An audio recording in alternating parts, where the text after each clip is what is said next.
les podcasts Web Girondins. L'invité. Bonjour Daniel, merci d'avoir répondu favorablement à l'invitation. Peux-tu te présenter pour les lecteurs et les suiveurs de Web Girondins ? Bonjour, c'est Daniel Marquez, journaliste et commentateur pour divers médias, mais principalement Photo Féminin, qui est un site spécialisé sur le football féminin, et Canal+, diffuseur de l'AD1 Arkema. Parfait, tu es donc journaliste spécialisé sur le foot féminin. Comment juges-tu l'AD1 Arkema cette saison ? Comment tu juges la saison qui se déroule ? Sur le plan purement sportif ? Comme tu veux, sportif oui, et après si tu veux aborder d'autres questions, c'est avec plaisir. Sur cette saison-là, on a quand même une saison qui était peut-être un peu plus vivante que d'autres, notamment sur la course en haut de tableau. C'était ce qui était voulu avec cette nouvelle course au play-off, notamment par rapport à la 4e place. C'est justement ce qu'on voit. Autant comme on n'a pas vraiment de course au titre, vu que tout se décidera sur 2 matchs pivots à la fin, c'est moins essentiel de voir le leader loin devant.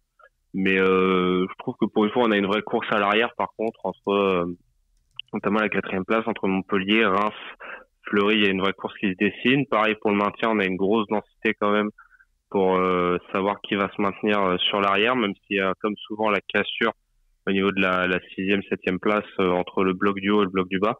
Mais non, je trouve qu'on a une D1 assez vivante, on a eu quand même de bonnes surprises. À ce niveau-là, sur le plan sportif, on a quand même des choses assez intéressantes. Après, même si il y a comme toujours un peu d'hétérogénéité entre le haut et le bas, il y a quand même des grosses cassures ci et là. Mais je trouve qu'on a une D1 quand même plutôt intéressante cette saison. On voit que les locomotives sont toujours présentes avec l'OL et le PSG qui sont encore en tête.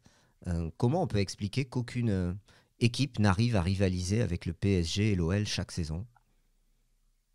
Alors, il y a divers facteurs. Il y a déjà le temps d'avance qu'elles ont pris sur d'autres, évidemment. Je pense notamment à l'OL et même au PSG dans une moindre mesure.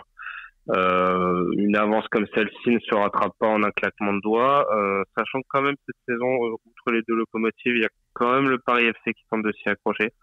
Ça faisait quand même un petit temps qu'on n'avait pas eu une locomotive, une autre équipe que les deux essayer de s'accrocher autant. Même si sur les confrontations directes, ça va pas tourner en leur faveur. Mais dans le jeu et quand même sur les 2 matchs, je pense notamment au PFC Paris-SG et même le match retour contre Lyon, à chaque fois, ça a été des défaites sur le finish ou de très courte portée. Donc, on voit quand même qu'il y a moyen d'être pas loin. Après, effectivement, pour rivaliser, c'est toujours compliqué. Aussi bien que cette avance, aussi bien par les moyens mis par les 2 clubs, notamment le Lyonnais. Difficile aussi de rivaliser quand on voit la pléthore de stars encore côté lyonnais et comment ils se sont renforcés encore cet été. Que ce soit notamment sur le plan offensif, Diani, Dumornay, encore aller chercher les top joueuses de championnat pour justement rester toujours un cran devant tout le monde. Donc ça aussi, ça fait que c'est toujours difficile d'aller rivaliser quand vous avez le leader qui va au final piocher les meilleures joueuses chez les autres encore, parce que justement, il reste le club qui continue de mettre le plus de moyens sur la table. On voit que le Paris FC, avec une politique de billetterie innovante, va enregistrer, là, au moment où on fait cette interview, va enregistrer plus de 10 000 spectateurs pour son match de Coupe d'Europe. Qu'est-ce que ça t'inspire ? On voit quand même que ça peut séduire en France, le foot féminin. Non, totalement. Presque en plus, c'est plus sur la politique de com que sur la politique purement de place, puisque en Ligue des Championnes, la politique la place gratuite n'est pas valable, c'est que sur la D1. Et notamment aussi, je crois, les matchs de Coupe de France, sur les matchs de Ligue des Champions, ce sont des places payantes. D'accord. Donc en plus, c'est une réussite pour eux de réussir de ce qu'on m'avait dit, sur le Real Madrid, déjà ils font 10 600, mais sur les 10 600, il faut savoir qu'il y avait au moins 5 000, 6 000 invitations, et une forte proportion d'invitations. Là, on parle pour l'instant sur Chelsea de 10 000 places vendues, payantes. Donc là, ça serait pure réussite en termes déjà de public, de communication, financière dans un second temps, mais c'est bien sûr que c'est possible d'attirer. Là encore, tout est question de volonté, de réussir à communiquer dessus, en plus sur une affiche qui n'est pas forcément placée à une horaire facile. mardi 18h45, pas forcément évident de venir au stade, mais ils parviennent quand même à attirer. Donc bien sûr que c'est possible d'attirer, évidemment. Ça c'est toujours possible, mais c'est là où est une problématique, c'est il y a une politique de communication forte à mettre en place, comme le Paris FC l'a mis. Là par exemple, je pense notamment sur ce match-là avec la petite mini-série qu'ils ont fait avec les joueuses de vidéos promotionnelles pour mettre en avant avec un petit peu d'humour pour attirer au maximum. Par un relais dans les médias forts, en enchaînant les médias, des fois même en faisant un peu la tournée avec les joueurs ou quoi, pour justement vendre le match, vendre l'enjeu et tout. Là en plus ils sont portés par un contexte où c'est quand même Chelsea, gros adversaire, avec en plus la possibilité de se qualifier et d'encore continuer le parcours historique, donc il y a un enjeu fort en prime. Bien sûr que c'est totalement possible. Après évidemment ce qui est toujours désolant, c'est que ça reste toujours un peu des épiphénomènes. Il y a eu le match contre le Real, il y a celui-là. Après, on va revenir des fois sur les matchs de D1 où là, il y aura peut-être 1000 personnes, même pas 500.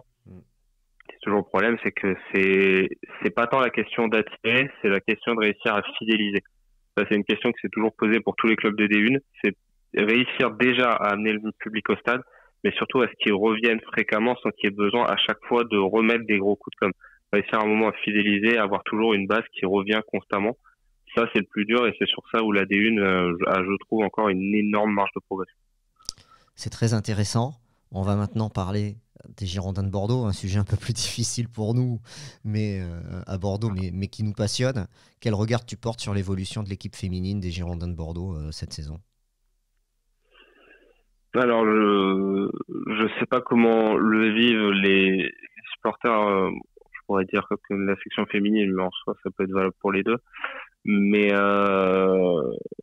pour moi, il y a quand même, et c'était déjà le cas l'an dernier quand on en avait parlé, il y a un sentiment de gâchis quand même qui prédomine dans le sens où on est passé d'une équipe qui est montée, qui avait au début juste l'ambition de se maintenir, qui petit à petit s'est structurée et montée jusqu'à aller jouer la 3e place et justement le Strapontin qui venait de s'ouvrir pour la Coupe d'Europe avec ce 3e siège, qui venait se frotter à Lyon et au Paris Saint-Germain sur les contestations directes, à une équipe qui est retombée au fin fond du championnat avec des ambitions qui sont plus là. Il n'y a même pas besoin de faire écran de fumée ou de continuer à croire à quoi que ce soit.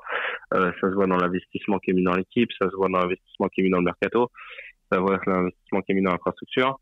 Là où c'est un peu désolant, c'est qu'on n'a pas la sensation que l'équipe féminine ait une réelle volonté de quoi que ce soit cette saison. Peut-être que l'an dernier encore on faisait miroir en espérant que, parce qu'il restait encore des joueuses cadres fortes. Là il en reste encore quelques-unes, mais trop peu, et justement ça se voit par le classement tout d'abord, par les résultats.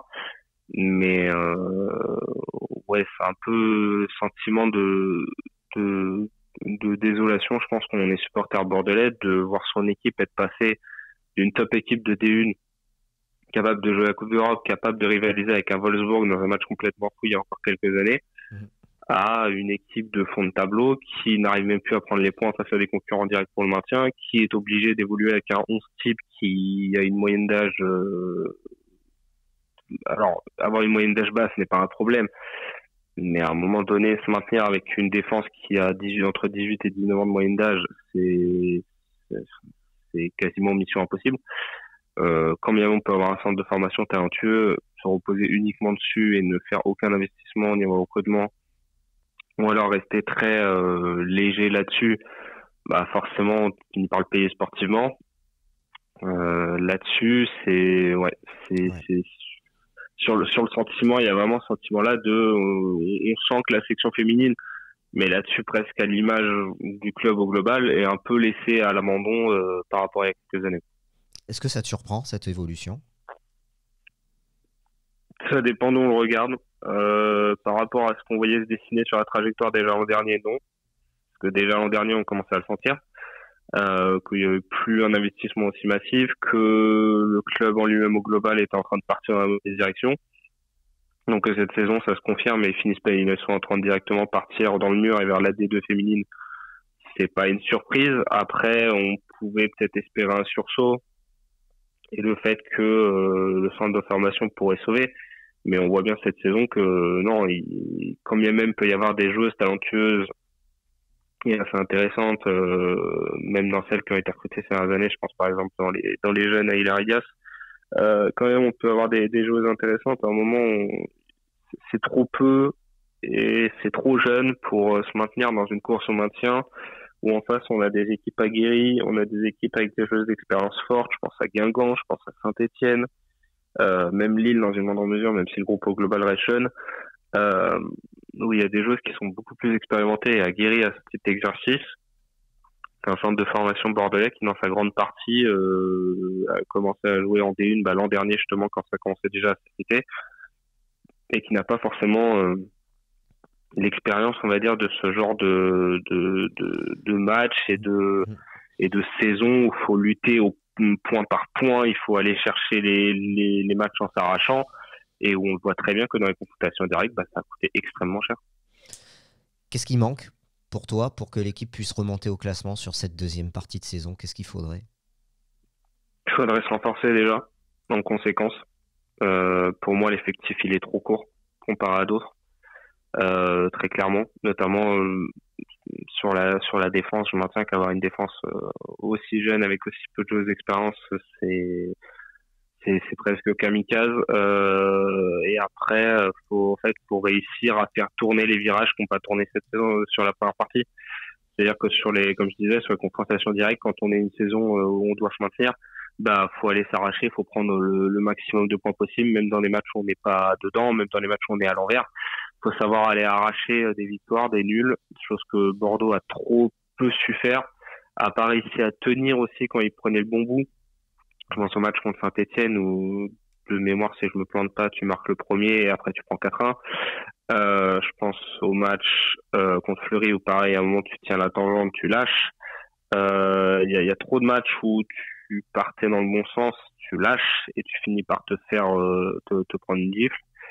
C'est ce genre de match-là qu'il faut réussir à faire tourner, et il faut réussir à aller prendre les points, et encore plus des confrontations directes face aux concurrents, chose que par exemple Saint-Étienne a très bien compris, qui avait très mal démarré mais qui a fini sa phase aller et qui a même repris là, en continuant à aller prendre des victoires parfois arrachées totalement et contre des concurrents directs, parce que ce sont ces points-là qui vont compter dans la dernière ligne droite, et Bordeaux commence à en avoir urgemment besoin. Bordeaux a recruté Laura Bourgoin, 31 ans. Mm-hmm. Tu connais un petit peu cette joueuse? Alors nous, c'est vrai qu'on la connaît pas, on sait qu'elle est expérimentée, qu'elle jouait à Soyaux.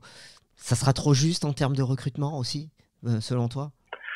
Ça peut être un apport intéressant. Déjà, j'ai presque envie de dire 6 mois de perdu pour Bordeaux, parce qu'elle aurait pu déjà signer l'été dernier, mais ça avait capoté pour diverses raisons, notamment côté bordelais. Mais en soi, c'est forcément un apport bienvenu offensivement. Comme tu l'as dit, ancienne Sogel-Lycienne, ancienne joueuse du Mans également, qui a beaucoup de saisons D1 derrière elle, qui était moi une joueuse que j'appréciais beaucoup. Après, ça fera pas, elle toute seule pourra pas faire des miracles non plus, que ça apporte une certaine expérience et un plus dans la ligne du milieu et la ligne d'attaque, clairement. Ça sera très clairement bienvenu, ça viendra apporter je pense un vrai plus à cet effectif bordelais, mais j'ai peur que quand même au global, si Bordeaux ne reste que sur ça en termes de recrutement et d'arrivée, ça restera trop juste. Peut-être que ça permettra de faire des étincelles dans certains matchs pour le maintien. Elle a l'expérience de ces matchs-là. Tu as parlé de Soyaux. Soyaux a pendant des années joué cette course-là au maintien, a pendant des années arraché son maintien à la dernière journée. Ils ont l'habitude d'aller jouer des matchs coup près et de s'arracher comme ça. Donc elle a cette expérience-là. Elle pourra l'apporter aux autres joueuses encore plus dans un groupe bordelais qui est, je rappelle, extrêmement jeune quand on fait la moyenne d'âge globale.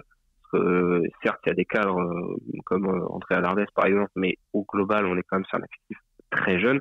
Donc il y a besoin aussi d'encadrement et de joueuses d'expérience comme elle pour apporter. Mais encore une fois, je pense pas que ça fasse des miracles non plus, que ça puisse apporter et faire des différences sur quelques matchs, oui. Après, moi, je continue d'avoir peur que ça soit trop court au global.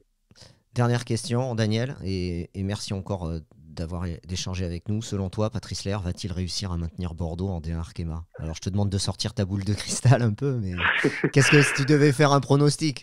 Je sais qu'aujourd'hui, quand on regarde le classement, Bordeaux est loin. Bordeaux n'a que 5 points et est assez loin des équipes devant. Qu'est-ce que tu en penses?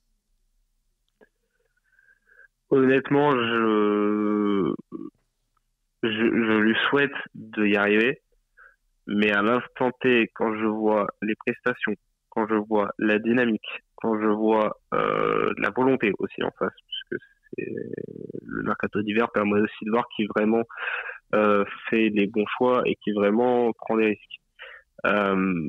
J'ai pas un seul signe qui m'encourage à dire que potentiellement ils peuvent le faire. Elles peuvent, sur les matchs à confrontation directe, il est arrivé que ça soit serré, il suffit, comme je disais, de le faire tourner dans l'autre sens. Il y a encore moyen. Elles sont pas totalement semées au classement, loin de là.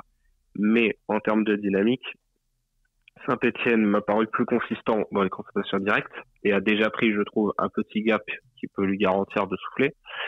Guingamp arrive avec beaucoup plus d'expérience du maintien déjà. Ils ont l'habitude de lutter pour ce championnat-là avec des joueurs d'expérience et dans les confrontes directes, encore une fois, ils ont su montrer qu'ils peuvent aller prendre des points ailleurs. Je pense notamment au match aller contre 1, c'est même le retour où elles peuvent faire 2 fois match nul et peut-être même un peu plus. Sur les autres ensuite, là où pour moi ça joue en fait, c'est moi je vois s'installer une course à 3, peut-être que j'aurais tort, mais pour moi je vois s'installer la course à 3, Dijon, Lille, Bordeaux, sachant qu'il y a 2 sièges. Pour moi je vois cette course à 3 s'installer. Dijon m'apparaît toujours un peu faible, on va dire que c'est une équipe qui a des intentions, mais qui reste quand même très tendre et qui a une tendance à prendre beaucoup de buts. C'est une des pires défenses cette saison, qui est assez frileuse là-dessus. Donc là, je pense elles auront du mal parce qu'elles aussi ont eu du mal à conclure sur la confrontation directe. Lille a montré que même s'il y avait des bonnes intentions au début, défensivement, ça ne cesse de craquer encore plus depuis la reprise. Beaucoup de mal à colmater et sur la stratégie que, quand je disais justement, parler d'ambition et de stratégie, sur le mercato, ils ont fait le choix d'aller chercher Amandine Henry en mettant un gros salaire sur la table plutôt que de potentiellement faire 3 joueuses à salaire moindre. Stratégie qui est la leur, peut-être pas forcément la bonne quand on est une équipe qui est censée jouer le maintien, mais pour l'instant très clairement ça va pas payer et vu qu'elle a pris carton rouge, même s'ils ont fait appel, il y a de fortes chances qu'en plus le pari soit perdu. Donc à ce jeu-là, Bordeaux peut peut-être réussir à passer devant les deux, mais à l'instant T, quand je vois les dynamiques, les points pris et ce qui a été montré, je reste quand même assez pessimiste sur un hypothétique maintien de Bordeaux, très clairement. Merci Daniel pour ton expertise. On te retrouve aux commentaires sur les matchs de Den Arkema. Donc Daniel Marquez, je le dis pour ceux qui nous écoutent. Est-ce que tu souhaites ajouter quelque chose avant qu'on conclue ? Rien en particulier, juste même si ce que j'ai dit n'est que mon avis et rien d'autre. Sur cette saison-là, j'ai forcément une pensée pour les supporters des Girondines qui ont vu, comme je l'ai dit un peu plus tôt, leur équipe devenir une des équipes majeures de D1 Arkema et du foot féminin français, qui sont en train de voir leur club partir à l'abandon avec une section féminine qui elle aussi est en train de partir à l'abandon et avec même des grosses zones d'ombre, parce qu'on est encore en train de parler de maintien en D1, mais en cas de relégation en D2, qu'adviendra-t-il des Girondines et où se situeront-elles en D2 ? Je pense qu'il y a des raisons, si on en reste comme ça, d'être pessimiste aussi. Donc là-dessus, ouais, j'ai une grosse pensée pour eux, une grosse force pour eux. Ça me fait un peu penser à des étoiles filantes qu'on a pu voir en D1. Je pense par exemple à l'OM qui, pareil, première saison 4e et derrière total manque d'investissement et équipe laissée à l'abandon au bout de 2 ou 3 saisons. C'est toujours navrant de voir ces trajectoires-là qui malheureusement sont plus fréquentes qu'on ne le pense en foot féminin, mais en espérant que potentiellement par la vente du club ou de nouveaux investisseurs, potentiellement cette dynamique puisse s'inverser et les Girondines un jour revenir à leur niveau qui était de l'heure. Merci Daniel, on te retrouve aussi sur Foot au féminin. Allez visiter ce site puisque vous avez toute l'actualité du foot féminin. Voilà. À bientôt Daniel. Salut. À bientôt, merci.